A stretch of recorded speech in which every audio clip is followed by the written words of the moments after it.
Welcome back to another episode of the Bourbon Lens with your hosts, Jake and Scott. In this week's episode, we have traveled to Myrtle Beach, South Carolina to do a dinner. First one, very excited, at Greg Norman Australian Grille to talk a little bit about Penelope Bourbon. But before we get there, we're sitting down with the general manager of the restaurant to talk everything that's happening here at Greg Norman Australian Grille, especially their bourbon room, Speakeasy, as well as their barrel program. So sit back and buckle in and listen to this episode of the Bourbon Lens. So we are joined here today by David Harrell, General Manager of Greg Norman Australian Grille.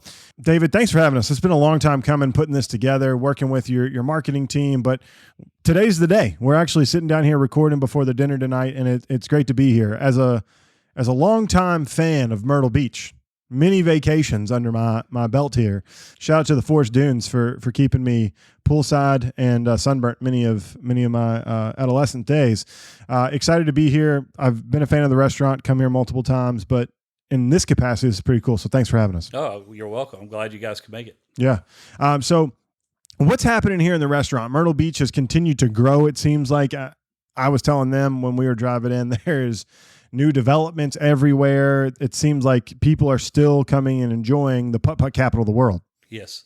Well, here in the restaurant, we try to serve the best steaks in town. We have nothing but prime meat, and we serve Australian Wagyu from Greg's farm in Australia.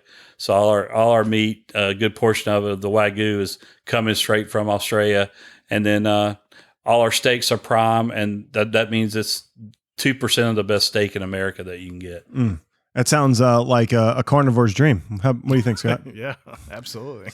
So with the restaurant, right? So this is Greg's only restaurant that he has, correct? Correct. This is the only restaurant in the world that has Greg Norman's name on it.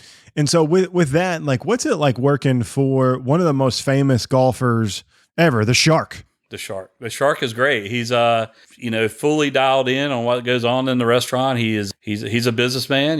He's here to make money, and but he's also takes care of his people, and it's a great feeling knowing that you have somebody behind you the whole time. He's wonderful with our guests.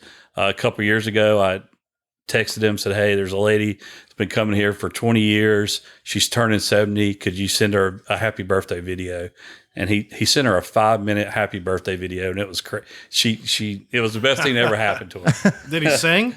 No, he didn't sing, but it was a very nice video. It was really cool. That's really cool. Yeah. And Myrtle Beach is a big tourist destination, but you also have to cater to your locals too, because it is a community of people. So what's it like to balance tourism versus the localness, I guess, or the locality of people here in Myrtle Beach? Well, it's kind of tough, but I think we handle it pretty well. We have a great happy hour in our bar that runs from 4 to 6, and it discounts most of our best entree items about 25%. So from 4 to 6, you can get some really good entrees at in the bar at a discounted price, and that's every day as long as it's not a holiday. Wow. And I think we're the only place around that does happy hour almost every day. That's awesome. But and then we do. Yesterday we had Russell Fry, congressman here, did a town hall in our bar. So we try to stay with the locals and do whatever we can to make it seem as friendly and accessible as possible. It's always good to have a place like a tourism place, but you're like, that's where the locals like to go too. Exactly. Yeah, you don't want to be too kind of like dialed into only tourists, because Myrtle Beach has cold months, right? Like end of November through February, it's a little chilly. It's changed in the last few years. Now it's usually just January and February. Okay. Yeah, and there can be times by the middle of February we're hitting 60 and 70 degrees. So and with all the movement with people moving down from the north, it's becoming a year round. We used to be able to take a month off in January and kind of laid back and just regroup for the summer, but we can't do that anymore because we're so busy with parties and other things. Yeah, no, that'd be tough. I mean, Louisville is getting like where we are, like, it used to be Derby and then a big break. And now I feel like there's stuff after stuff after stuff coming. So while it's not a beach destination, it is definitely a destination for people. So we definitely get that. And you want to go to your local spots that you can always get to. But we're not down here just to talk about the restaurant. That is one of the reasons that brought us here. But in particular, you all have a growing bourbon community. Correct. And so with that, what is the South Carolina bourbon culture like, right? We know it's hot everywhere in Kentucky, but what is it like here in South Carolina? I think it's growing. I mean, it's in the past 5 years, we built when I first got here 5 years ago, we might have had 30 bourbons. Today we have over 180. Wow. So it's really grown. We've gotten to be known as the place to go in Myrtle Beach and maybe all of South Carolina for bourbons, and especially hard to find bourbons. But I think as far as the atmosphere as the public goes, I mean, bourbon is the hot item right now, whereas it used to be beer a couple years ago, and then it was gin, or then it was vodka. Bourbon is the craft beer of today. Yeah. I was gonna say, looking down the bourbon list, I was like, they've got that, and that, and what? Yeah, they've got one of each. Yeah. Which is really nice. And our goal is never to be out of it. So if it's on that list, I have it in stock. That's nice. That's really nice. Because a lot of times you go to a restaurant, especially in Louisville, I run this even all the time. Even the regular stuff that I would expect, that's maybe in that $10 to $15 pour range. They run out of that. I'm like, come on, guys. Yeah, we don't have that. Pick something else. I'm like, I don't want to keep going down the list and asking. Yeah, so normally I end up going to the bar and I'm like, meeny, miny, mo, that one. Point. Yeah. Right. And then they grab the wrong bottle inevitably. I'm like, no, the one to the left. The one you grabbed is way too expensive. So in addition to that, you also do flights, right? You have a variety of flights, and they start with your average Joe flight just to get acclimated to bourbon and whiskey, all the way up to the Pappy Van Winkle flight. Correct. And it's something that we, as going out and looking for bourbons and research and stuff, that and seeing people really wanted to try other stuff, and this is a cheaper, inexpensive way to really try three bourbons without breaking the bank, and then you can decide, oh wow, I really like that one. If you weren't sure, if you've never had a Weller before, you can try 3 different Wellers, and then you can say, wow, I really like the Antique 107. I'm going to buy a full shot of that. Yeah, and it's really the way to go. And we do it with scotches, and we also do it with whiskeys. Yeah, so it's and tequila. Yeah, and tequila. Yes. Yeah. Then you can brag to all your friends that you've tried X, Y, and Z. Yeah. Right. And you didn't have to buy the whole bottle. You can just brag that you did it. I had. Don't worry about where I got it. No, I had it. You don't need to know where I got it. I had all 5 or all 6. Yeah. You don't need to know how much I paid for that. Right. With a steak dinner. Yeah. Exactly. And I did it during happy hour. Yeah. Some people will pass on the steak dinner just to get a flight. Oh, man. Cheeseburger at McDonald's, going to go with the flight instead. Yeah, exactly. Yeah. So you've grown the collection over the last 5 years, and then you had this nice place that we're sitting now, which is the one flight up Speakeasy. Correct. So why did you all create the Speakeasy? Tell us a little bit about the name, and what does a member get for being a member? Well, we kind of go back to Louisville. We went into Justin's House of Bourbon. We were trying a bunch of bourbons in there, and the owner came out and said, hey, I want to show you guys something. And he took us in this little back room that was a Speakeasy, and we're like, man, what a great idea. And so we kind of stole his idea and brought it here to Myrtle Beach. We had a room that was being used as a storage room, and I was like, man, we could throw everything out of there and make it this cool bourbon room, and anything liquor or alcohol related we can do in here. And it turned out really well. So it almost resembles what he has in Louisville. But as far as memberships go, they're $200 a year, and it gets you access to all our tastings, all our alcohol-related dinners. You find out about stuff first. You get 20% off your meals when you eat in a restaurant, and it's a great value all around. If I come across a bourbon that's hard to find, and I know I only got one bottle in, I'm going to send out an email to all my members and let them know, hey, I just got this in. It's available right now. I don't know how long I'll have it. So it's a great source to keep people up to date on what's going on, not just in the room, but in the restaurant as well. I was going to say, as much as stuff changes in the bourbon industry, it's like got to stay on top of it. So, well, yeah, and especially when you get a rare whatever thing in, like you get a rare Heaven Hill. You got the Heaven Hill 18 for this year. It's a rare bottle that doesn't sit long on shelves in Kentucky. it's extremely hard to find. Right. And so people be able to get that experience is great. And 20% off your meal. I mean, let's just talk about that with the rising, tide of, just going out to eat in general. That's a stymie. I spend $200 on a lot of stupid stuff, $200 here, and then I get 20% off my meal. That's a steal. Right. You can tell your wife it's an investment in the future. Exactly. It's an investment in the fact that I'm going to eat properly, a properly healthy steak dinner. Right. And we not only just do bourbon tastings in here, we've done wine tastings and we've also done tequila tastings. So, the wine tasting was more women than it was men, whereas a lot of the bourbon tastings are more men related, but we've had several women that do come to them and they enjoy them. Yeah. And you'll see tonight at the dinner, you'll see, probably 3 or 4 women. So to be, we try to include everybody. Yeah, I mean, it's pretty cool. And so we are hosting a dinner tonight with you all in partnership with Penelope Bourbon that we're going to be walking through. What's the cost for a dinner? I think it's $125. $125 per person or $240 per couple. That's a steal. Yeah. And it's a 5-course meal. Yeah, with a welcome cocktail. Dinner and drinks. Yeah. Come on now. Yeah. That's a win. And we got a really cool menu tonight. We were looking through that. Elk chop, we're going to have something I've never had before. You had elk chop before, Scott? No. You excited? Yeah. Yeah. We got duck. Excited to see how it goes with some whiskey. Yeah.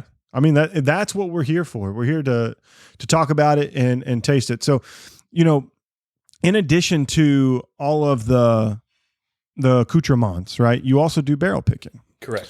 And so you've picked a variety of barrels. We are tasting. Well, I tasted. Scott is finishing tasting. One of your Maker's Mark's picks right now. We tried a Garrison Brother one.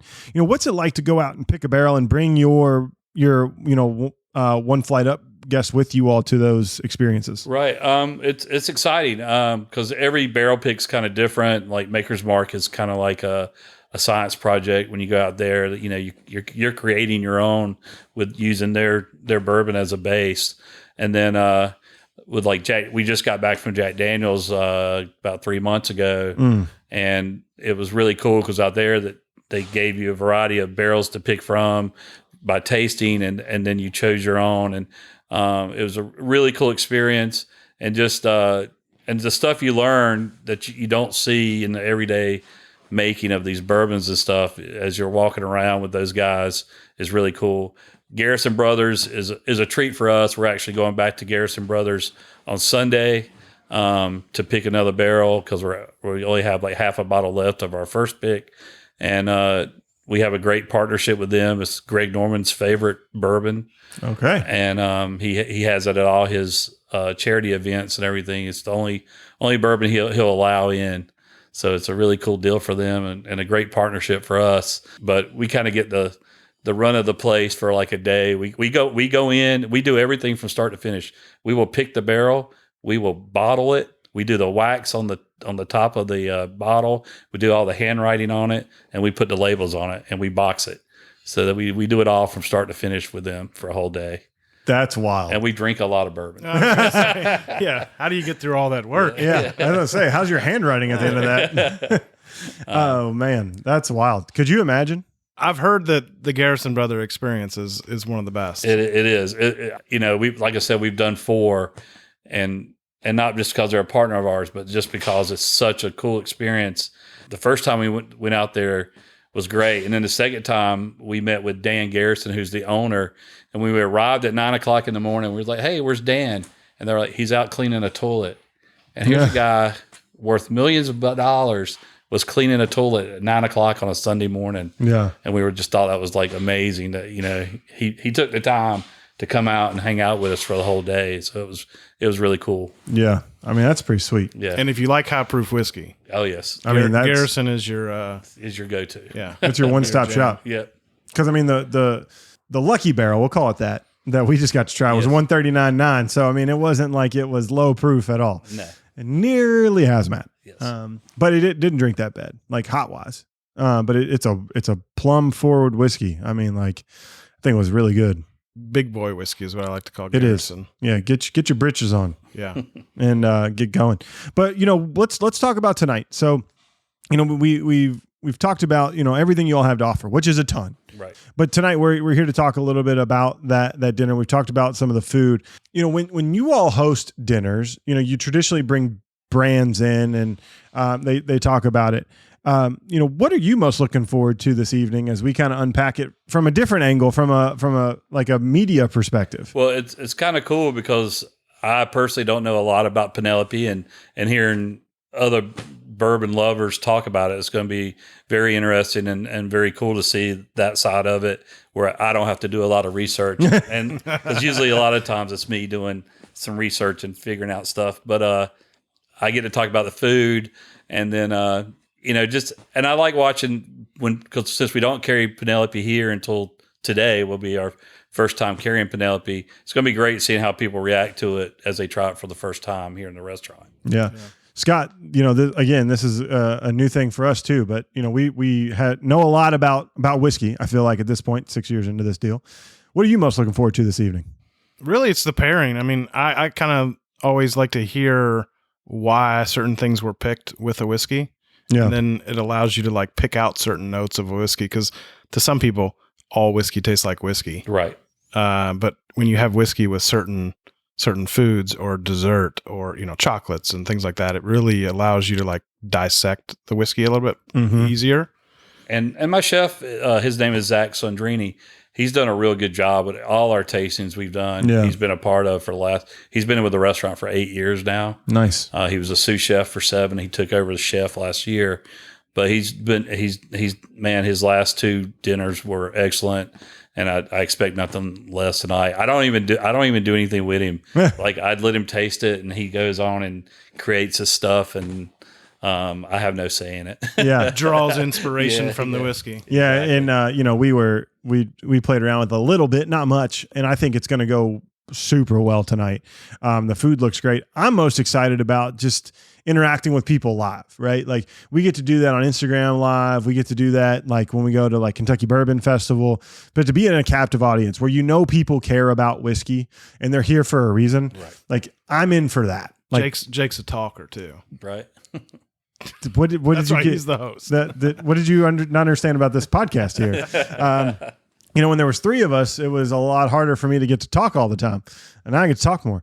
And so, that's what I'm excited for, is to unpack these, because Penelope was one of our first interviews, which a lot of people don't realize when you have to go back to the archives. Michael and Danny are good friends of ours. My daughter's name is Penelope Rose, which the Penelope Rosé we'll be tasting tonight. So it's, a special place in my heart for it. So that's what I'm excited for, is to get people to try something that we got to try early on in the podcast. Yeah, when the brand was just an infant. But yeah, I mean, it's really cool. We have some cool things for the people to take away. They got Penelope booklets, which explain all of that. They have some pins, some coasters. So that'd be great for them to have it. As we go through this, tonight, the food will also be great. I'll also say, you'll be listening to this podcast after it has released, and if you have questions about this, or Greg Norman, definitely, follow up with us, because they'll do more of them. You take a time off. You're going to take a little break from these dinners over the next couple months, right? Yeah. We take a little time off during the summer. It's kind of tough with the amount of business we do between July, August, and about the middle of September. And then towards the end of September, we'll do another dinner or tasting. And then in October, November, and December, we really ramp them up. We do at least 1 or 2 a month. Yeah. And then in January and February, at least 2 a month. And then in January and February, we have some great specials in the bar. Monday nights is half off any bourbon. Tuesday nights, half off any tequila. Wednesday night is half off wines, and Thursday is half off beer. So it's great time in January and February in the bar. If you can brave a little colder golf game, head Greg Norman Australian Grille up afterwards, then you're good to go. Because it sounds like a great way. And if you golf 4 days in a row, you can have 4 different drinking experiences. Exactly. So we didn't talk about the membership for the Speakeasy that we're sitting in, obviously. Yeah. But if you're a member, you can book this room for... Yes. You can book this room for yourself, by yourself. You could book it for... You can sleep on the couch. Up to 12 people. We will supply a bartender in here, and you'll have. And it's really, the experience is really up to you. Some people will create their own tasting Yeah. that we'll do for a whole night, for an hour or two, or they'll just come in here and drink whatever they want. And we'll have somebody very knowledgeable about all our alcohol, and they'll be able to talk bourbons, tequilas, whatever you're into. We're going to have somebody that can talk to you about it, and if that's what you want. Some people want to come in here, have a meeting, and we'll leave them alone and stay out of their way until they need a drink or want something else. But it's a great experience. It's out of the way. You're not going to be interrupted. It's a very quiet and cool, dark room that you can sit in and drink. Yeah. Well, and I think that's the advantage of it. You can, as a member, you have a lot of options that you can choose from to make it kind of worth your while, to wet your whistle per se. Right. Yeah. And I think that's what's really, really great is it's so multifaceted here. It's the food, it's the spirits, not just whiskey, but whiskey has taken off. And then it's, a level up, a one flight up per se, if one were to say that as a metaphor. Well, I see it as an opportunity for, like, if there's a local or somebody that's, in the region, they know people are going to be coming here to visit. They're like, hey, come with me to the Speakeasy. Yeah. And what a lot of members will do, if they're coming in for dinner tonight or any night, they'll book the room for 6:00 and they'll hang out in here from 6 to like 7:30 and they'll spend out, and have their drinks. They don't have to be sitting at a busy bar where there's a lot of people. And then they'll go sit down and have dinner in the dining room. And we have a great view of the Intercoastal here, probably one of the best views anywhere to sit out on our outside patio and watch the boats go by all day. There's some big boats out there. Yeah. I parked mine out. Yeah. Did you? To the second biggest one. I parked our Tahoe out front. Yeah. It's kind of like a boat. It felt like a boat. It is. It's kind of big. But no, that gray boat that was out there today is gorgeous. That's how Bob's getting home. We're going to put him on a boat. Yeah. What's also cool is we haven't mentioned this, and we might as well at this point, since you just said his name. We're here also with our sister podcast, Cocktails with Friends, and they're going to be talking about your all's bar menu and creating your all's cocktails, and Bob will be partnering with your bar manager to do that. From a cocktail perspective, have you seen people lean into that? We know about cocktail culture is kind of taken off, but have you all seen that take off here? Yeah. I mean, we sell more espresso martinis, I bet, than anybody in the whole world. It feels like it. We sell a ton, and old fashions. I mean, those are probably the two most popular. And we every night my bartenders are like, "Oh my God, we're selling so many," and having to go get espresso every time they make. They keep a pot handy, but it runs out really quick because it's got to stay warm. That and chocolate martinis, but the martini side of it. The bourbon side of it, you're seeing, Manhattans, old fashions, that kind of rules the world. And then, tequilas in the last 3 to 4 months, or like really the last year, the high end tequilas have really taken off where people are learning you don't need to put tequila in a margarita. Yeah. You just need to, put it on some ice and it's a really good drink. That's technically a cocktail to some people. Yeah. It's the easiest cocktail to make. You've added cold water that's frozen to your drink. Yeah. Dilutes over time. Scott, what's your go-to cocktail? Old fashioned. If I'm making them at home or at a bar, it's just, it's like, it's easy. It's easy. It's hard to mess up. Yeah. Hard to mess up. And I don't think I've had too many bad old fashions. So I've been really enjoying the sidecar lately. Just especially in the summer, gives you that orange, deal. And then we had an interesting one at Heaven Hill, the Five Brothers Bar. I think I got that correct. Yeah. They had a riff on a French 75. They had the Kentucky 75. And that was really refreshing and nice. And so right now, because it's getting so hot, I mean, it's hotter at home than it is here in Myrtle Beach. Right. I know we came down here for some relief. Yeah. Who knew? That's what I'm looking for, especially as we go in the summer months, refreshing bourbon cocktails. We had highballs before we came over here too. That's another easy drink that people should be enjoying this summer. Gold Rush. Got to have honey. Yes. Honey's well, we do a drink called Honey Don't, and we use Garrison Brothers Honeydew. Oh, nice. And it's like an old fashioned, but with Garrison Brothers Honeydew, and that's a really popular drink here too. Oh, nice. If you don't know the story behind Honeydew for Garrison Brothers, there would never been one if he wasn't married and his wife said, "You need to make a drink for women." And so that's how the honeydew, the honeydew for Garrison Brothers was made. That's great. Yeah. You got to love stories like that. It's like that and the one that Kaveh made for Rabbit Hole, the Dare Ringer. The Dare Ringer. Yeah, he made that for his wife. That is my favorite. Oh, but the bad thing is the weeded bourbon behind that is really damn good, and it's like in nothing. But they sell so much Dare Ringer. Yeah, exactly. Damn them. Yeah, so I'm pumped. Like I am so giddy for tonight. We have 5 hours until. I keep looking at these bottles over here. I know. I keep looking at the Penelope selection we have. We're going to be going through rosé. Those are going to look good on your bar. They are. They're going to look really good. They have a lot of color. So we got the rosé cast. We'll be trying just the standard 4-grain, 80 proof, Architect, toasted, barrel proof. And there's a little something special. We're not going to give that away. You may see a picture of it that talks about it on the Bourbon Lens when this podcast releases. But this is, something that you would want to do if you're in South Carolina or you come visit here. I think $200 a year, man, it's a steal, even if you only come once a year. Yeah. And if you're not a member, if we don't have a member who has the room reserved, you can actually reserve the room for $50. Yeah. So it's for a one night you could come in and have experience, and we have several people who do that. You just got to know that it exists. You got to know it exists. And that is why we are here. Yeah. To make sure it exists, that it is known. And we have some friends in South Carolina, so hopefully, they come and make it happen. But David, like this is I feel like a little kid in the candy store. I'm really excited about it tonight. Scott, how excited are you? You're a lawyer. You don't ever get too excited. Are we putting it on a scale or something? Yeah, scale of something. 1 to your favorite bourbon. 1 to 1,000, 980. Okay. Is that even a fair scale? It is a fair scale. There's no. That sounds like a question my sons ask me. Like, how good is this food on a scale of 1 to 13? I'm like, 12. I don't know. Is it good to you? Are you excited for Scott? Right. No, I've been looking forward to just being in Myrtle Beach because it's been a really damn long time since I've been here. I was a kid when I was here, probably last time. So yeah, it's been good to visit. And I mean the bourbon scene is strong. I mean, there's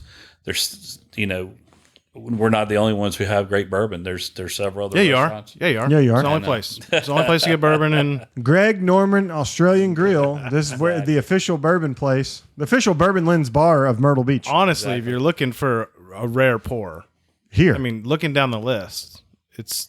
Yeah, I said it earlier. Yeah, but I don't know of anybody in South Carolina. There might be one other bar in South Carolina that could match us, but it'd be hard. If you're I can definitely say anything that's on that list is in stock right now. Yeah. If you're looking for that birthday pour, I always wanted to try X, Y, or Z, come here because it's probably on the list. And if you travel around your birthday, which I know you do, you can become a Speakeasy member and you get $70 off your birthday shot. $75. $75. Even better than I said. It's a better deal. Yeah, I like to travel around my birthday. See, next year if you go $200, you're in. Boom. I saved you a bunch of money. Don't you worry. Listen to me. You'll go far. Listen to me, son. As anyone should. That's what I tell my son. Before we leave, where can people find out more about Greg Norman Australian Grille? Go to GregNormanAustralianGrille.com. We also have a rewards program on there that you can become a member. So when you eat here, for every $500 you spend, you get $100 back. Damn. So it's a great deal. And you doesn't all include alcohol; it's food only, but it's still a great deal. That'll add up really quick when you bring your whole family.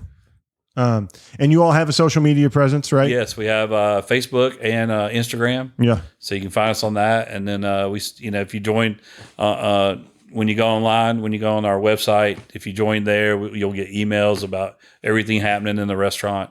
So you would have learned about the dinner and other stuff. Yeah, I'm excited for the night. I'm glad we sat down, got to talk through, this experience and talk through the whiskey we're going to try and a little bit about the menu. And we'll look forward to a successful event tonight and, making people jealous when we post about it here in a couple weeks. Big time. Yeah. Well, thanks everybody for listening to this episode of the Bourbon Lens. David, thank you for joining us. Thank you. We'll check you next time. Cheers. Cheers. Thanks for listening to this episode of the Bourbon Lens. Make sure you're connected with Scott and I via social media on Instagram, X, and Facebook. We'd love to connect. And if you're more the professional type, follow us over on LinkedIn. If you want to know more about Bourbon Lens, make sure you're subscribed to our weekly newsletter, The Weekly Pour. For exclusive content and more, check out Patreon. Follow us there at Bourbon Lens. And last but not least, on your favorite podcast listening app, make sure you're subscribed because every Monday, Scott and I release a podcast, and we would love to have you here listening to the newest features and the newest whiskey news. And until next time, cheers.